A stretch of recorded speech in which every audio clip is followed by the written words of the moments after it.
Lukas pasal 1 ayat yang ke-5 sampai ayat yang ke-7. Pada zaman Herodes, Raja Yudea, adalah seorang imam yang bernama Zakaria dari rombongan Abia.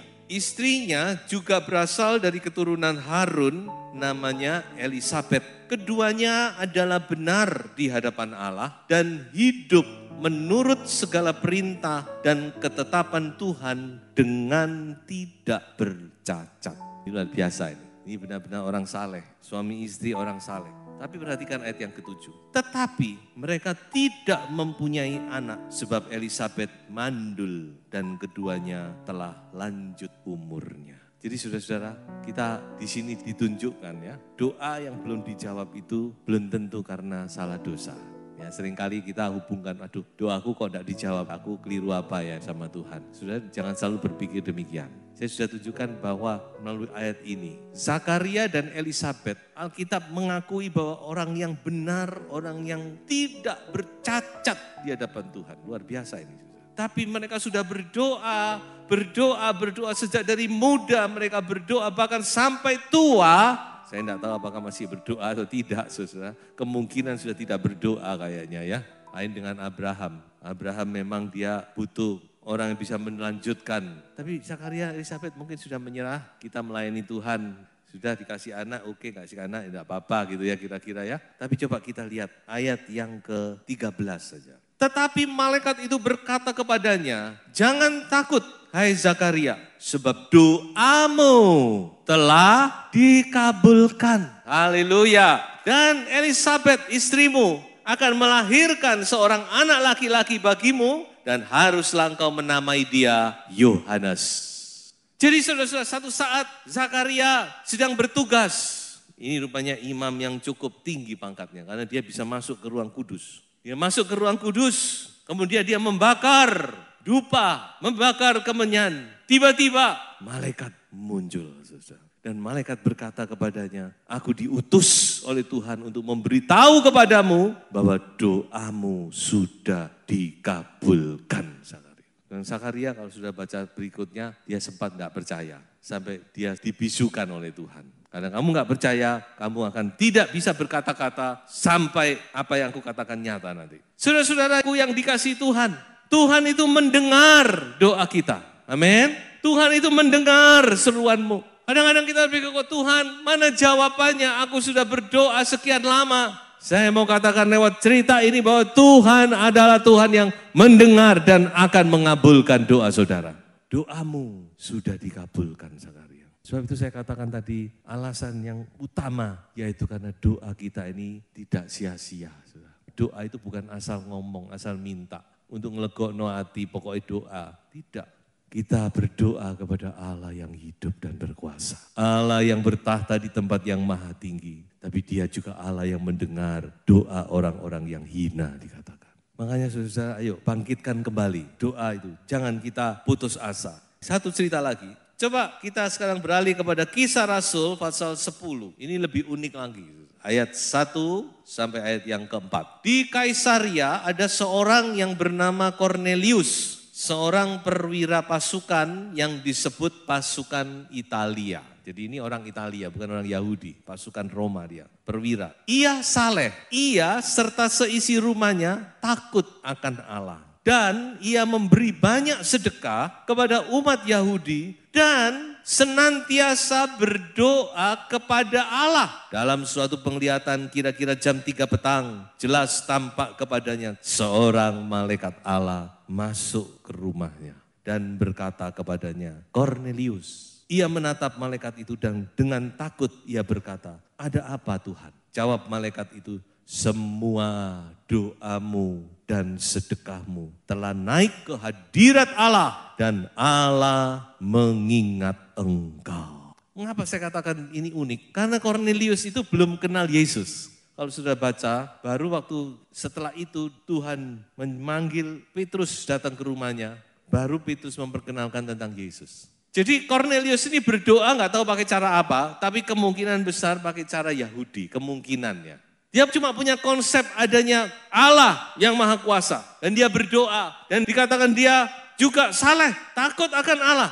saudara. Jangan dipikir hanya orang Kristen yang mengerti takut akan Allah loh. Orang di luar sana takut akan Allah. Bahkan orang Kristen bisa-bisa tambah gak punya takut akan Allah, saudara. Bisa terbalik. Dia tidak mengenal Yesus. Tetapi saudara-saudara lihat di dalam ayat yang keempat, malaikat berkata, doamu dan sedekahmu itu naik ke hadirat Tuhan. Coba kalau kita ini ya, seperti Cornelius, hidup dalam takut akan Tuhan. Banyak membantu memberi sedekah, berdoa, apa enggak didengar oleh Tuhan? Tidak mungkin kalau tidak didengar. Apa yang mau saya sampaikan? Bahwa doa itu tidak sia-sia, amin. Doa saudara dengan sungguh-sungguh berseru kepada Tuhan di dalam nama Yesus Putra Tunggal Allah, satu-satunya jalan kepada Bapa, pasti didengar oleh Tuhan dan akan dijawab dalam nama Yesus. So itu kita harus berdoa. Karena doa itu tidak sia-sia. Kalau mau ditambah satu ayat lagi, Ibrani 11 ayat ke-6. Dikatakan kalau kita berpaling pada Allah dan kita percaya bahwa Allah ada, maka kita akan mendapat upah. Poin yang kedua, mengapa kita perlu berdoa? Alasannya juga simple dan sangat umum, yaitu karena doa itu mempunyai kuasa yang tidak terbatas. Seringkali kita mendengar hal ini bukan, tapi seringkali juga kita membatasi dengan pikiran kita. Seolah-olah doa itu cuma, ya kalau ini sampai di sini oke doa. Yang di atas ini tidak mungkin. Coba sudah lihat dua ayat ini. Satu diberitakan oleh Gabriel, Lukas 1 ayat 37, sebab bagi Allah tidak ada yang mustahil. Itu Gabriel bicara kepada Maria, bagi Allah tidak ada yang mustahil. Malaikat yang melayani Tuhan, yang dekat dengan Tuhan, memberi saksi kepada manusia bahwa bagi Allah tidak ada yang mustahil. Dan yang kedua lebih hebat lagi, Yesus sendiri berkata, tidak ada yang mustahil bagi orang yang percaya. Jadi saudara-saudara, ayo kita buka pagar-pagar penghalang-penghalang itu. Kita jangan lagi membatasi kuasa Allah untuk bekerja lewat doa. Berdoalah untuk hal-hal yang menurut saudara mustahil. Saudara pikir tidak mungkin. Justru ketika saudara berkata tidak mungkin, berdoa. Sebab Allah kita spesialis di situ. Dia spesialis melakukan hal yang tidak mungkin. Sudah jangan membatasi, oh saya cuma begini, perekonomian saya cuma begini, saya cuma begini. Ayo bangkitkan imanmu, berdoa. Tentu sudah tidak boleh minta yang mulu-mulu yang gak masuk akal gitu ya. Saya yakin kita tidak akan begitu ya. Tapi kita harus punya iman, berdoa untuk apa yang sudah rindukan. Dan kalau sudah tahu itu adalah kehendak Tuhan, Tuhan mau, sudah punya janji Tuhan. Apalagi kalau sudah punya rema, waduh pegang itu. Pasti Tuhan akan nyatakan. Berdoa, saudara. Tidak ada yang terbatas bagi Tuhan. Tidak ada yang mustahil bagi Tuhan. Mari kita perbesar bejana kita. Kita perbesar supaya kita juga bisa menampung hal-hal yang besar dari Tuhan. Jangan kita batasi kuasa Tuhan itu. Ada satu doa yang luar biasa, yang doa yang dinaikkan oleh Yosua. Waktu dia berperang melawan bangsa Kanaan. Doanya adalah doa dikatakan doa yang tidak pernah ada dalam sejarah umat manusia. Tapi toh Tuhan jawab. Ketika dia berperang melawan bangsa Kanaan. Dia mau menghabisi bangsa itu. Dan dia melihat matahari mulai turun. Kalau sudah malam tidak bisa berperang. Maka dia perintahkan matahari. Matahari berhenti di atas Gibeon.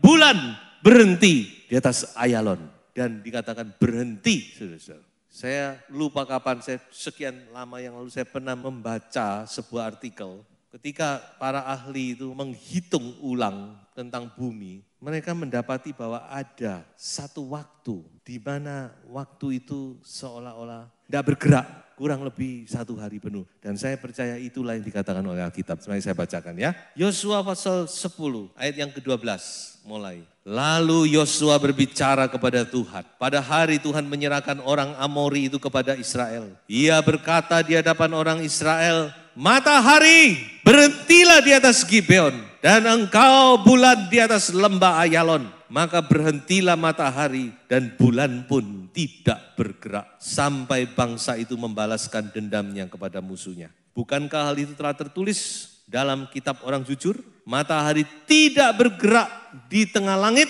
dan lambat-lambat terbenam kira-kira sehari penuh. Ayat 14. Belum pernah ada hari seperti itu. Baik dahulu maupun kemudian, bahwa Tuhan mendengarkan permohonan seorang manusia secara demikian. Sebab yang berperang untuk orang Israel ialah Tuhan. Haleluya. Tuhan baik, Tuhan luar biasa. Ini dah masuk akal. Tidak tahu apa yang terjadi di luar angkasa. Kok bisa matahari berhenti? Bumi ini kan berputar mengelilingi matahari. Sementara bulan berputar mengelilingi bumi. Kalau berhenti itu ya apa?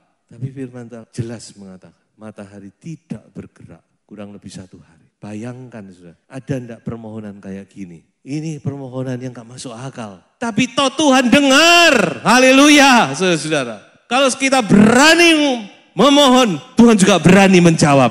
Amin.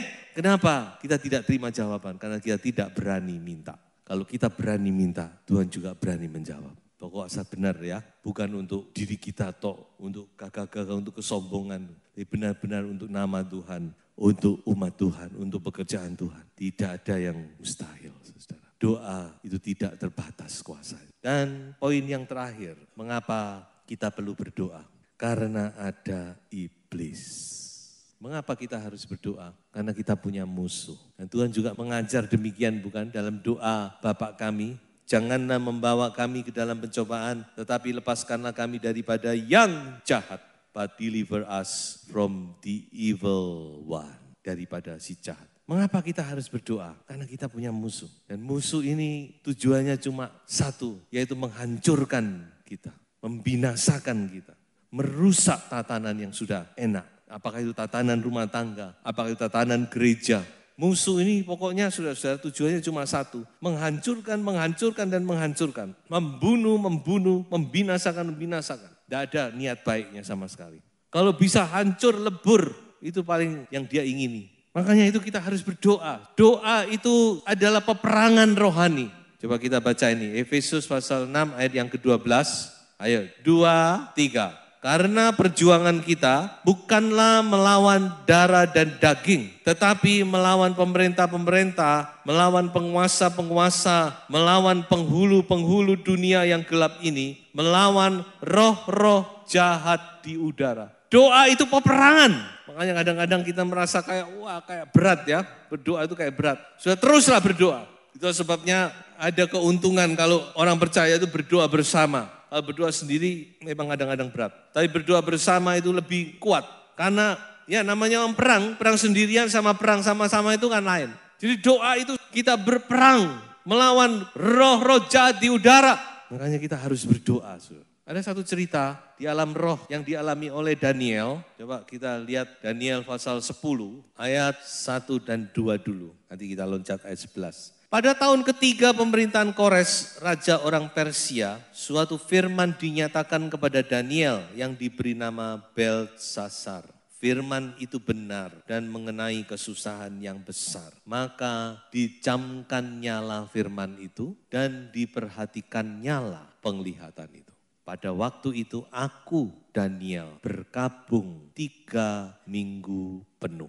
Jadi Daniel mendapat satu firman, satu penglihatan. Dan dia merasa dia harus mengerti, mungkin ada hal-hal yang masih tersembunyi. Daniel ini memang dipakai Tuhan luar biasa. Kepadanya dinyatakan rahasia-rahasia. Kitab Daniel sama kitab Wahyu ini harus dibaca bersama, karena saling melengkapi. Di Daniel ada tentang Wahyu, Wahyu menggenapkan apa yang masih ditutup dalam Daniel. Tuhan yang ngomong waktu Daniel terakhir, meteraikan kitab ini sampai akhir zaman. Nah di Wahyu nanti dibuka, makanya ini dibaca bersama, nyambung. Nah sekarang kita loncat ayat yang 11. Daniel dia berpuasa, lalu setelah dia lewat 21 hari, datanglah makhluk ilahi. Ayat yang 5 dikata, lalu kulihat tampak seorang berpakaian kain lenan, berikat pinggang emas dan dari ufas.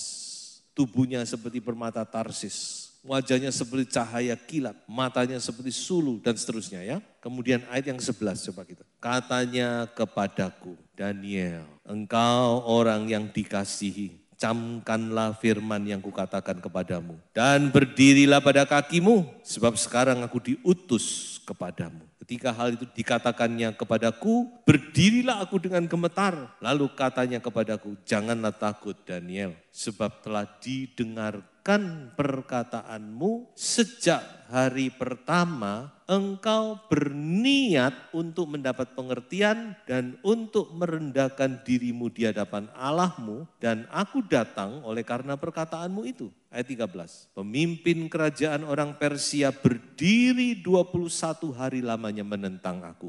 Tetapi kemudian Mikael, salah seorang dari pemimpin-pemimpin terkemuka, datang menolong aku. dan aku meninggalkan dia di sana berhadapan dengan raja-raja orang Persia. Ini alam roh. Jadi dikatakan ketika Daniel berniat berdoa, mencari rahasia-rahasia dari Tuhan, merendahkan diri, berpuasa, maka di situ dikatakan iblis juga mulai bekerja.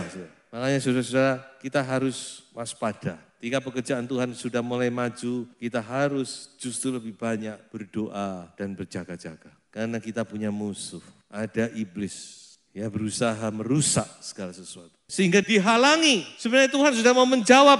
Hari pertama Tuhan sudah mau menjawab doa Daniel. Tapi dihalangi. Ada peperangan di alam roh. 21 hari berperang. Enggak selesai-selesai. Akhirnya Tuhan kirimkan Mikael. Mikael itu malaikat perang. Dikirim oleh Tuhan. Dan dia yang berhadapan dengan iblis. Lalu malaikat yang tadi datang kepada Daniel.